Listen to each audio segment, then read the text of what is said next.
Viņš atgriezīsies un lūgs atjaunot jūsu attiecības. Jā, tieši tā arī būs, ja tu sāksi praktikā pielietot likumu, par kuru es pastāstīšu šajā video.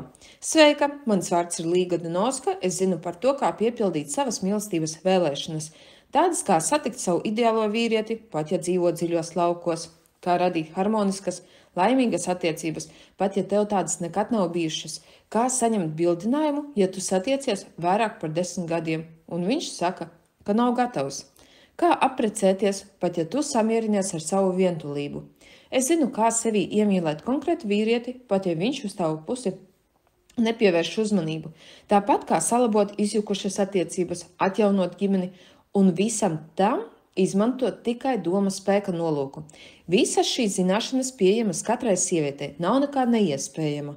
Ja iemācīties pārvaldīt savu personīgo stāvokli, kā sekas arī savu realitāti. Sievietes, kuras ņem dalību kursā laimīgas attiecības, pateicoties domu spēka praktikām, viņas ir pārstājušas būt par apstākļu upuriem, kļuva par īstām realitātes radītājām, savas dzīves un saņem to, par ko sapņoja. Pirms es tev stāstu tālāk, aicinu tev noskatīties bezmaksas webināru Laimīgas attiecības, pateicoties domu spēka praktikām.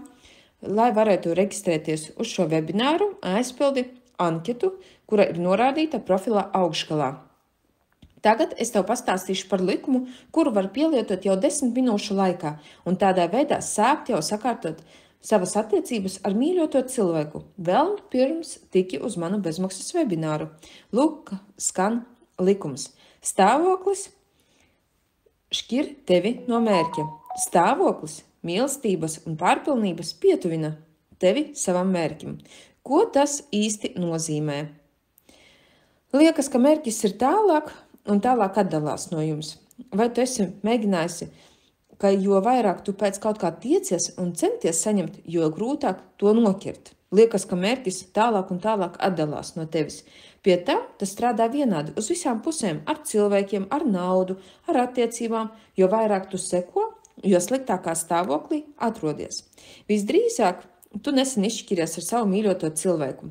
Viņš tevi nobloķēja sociālos tīklos un izvairās no tikšanās, vai arī tu atrodies šķiršanas procesā, bet varbūt attiecības vienkārši kļūšas augstas, burtiski esat kaimiņi, bet nemīlošs pāris.